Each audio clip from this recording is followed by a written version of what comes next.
When I was 22 years old, I flew to Scotland to try my hand at wandering my ancestral lands. While I was there, I fell in love with places and people and simple routines. I grew up a little bit while I was there.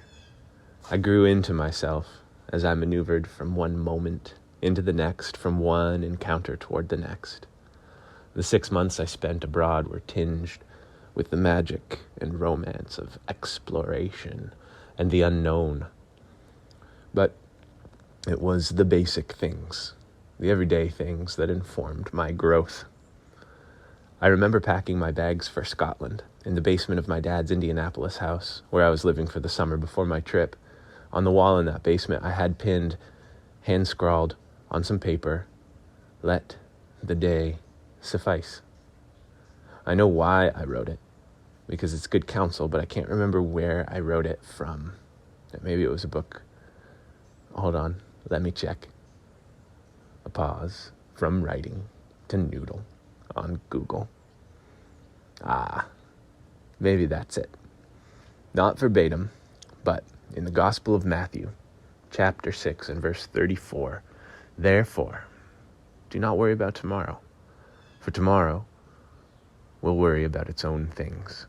Sufficient for the day is its own trouble." Let the day suffice. Let this day be awash with complicated memories from days past and simple thanks in the present. Let this moment and moments like it fill up with fascination in the most basic things, situated in the most basic places.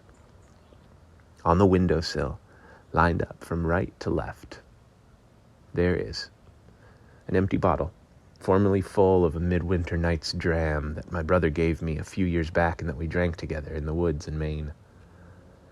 A sprout of a plant in some water in a tiny glass jar left by the one who sat before me at his desk in front of this window. 4 rocks that feel good in the palm of my hand, each with their own collection of sentiments, some of which I remember.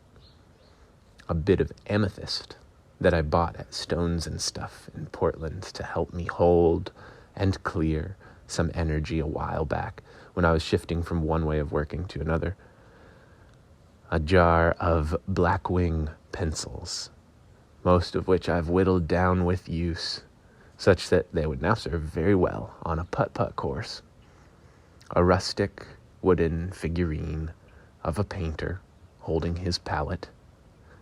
All of that, and at 7:30 in the morning, a wash of sunlight.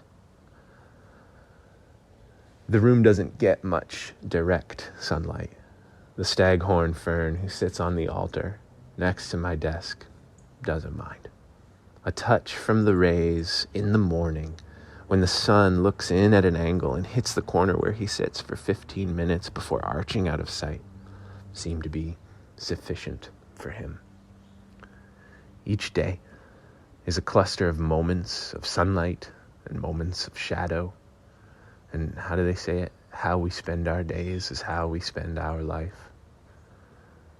It's sometimes hard for me to recognize the version of me that was waking up each morning in a hostel in Edinburgh a couple of decades ago. That was several errams past. I've lined up a lot of memories on the windowsill since then. But I wake each day with familiar companions who were with me even then, who have been with me all along, who I trust will accompany me right on through. I wake each day, companioned by wanderlust and dedication, with a measure of peace and a bit of disquiet, with gratitude and curiosity. I wake every morning, in the midst of everything else, with some sort of confidence that can only have fastened itself to my heart by grace, that today, this day, will suffice.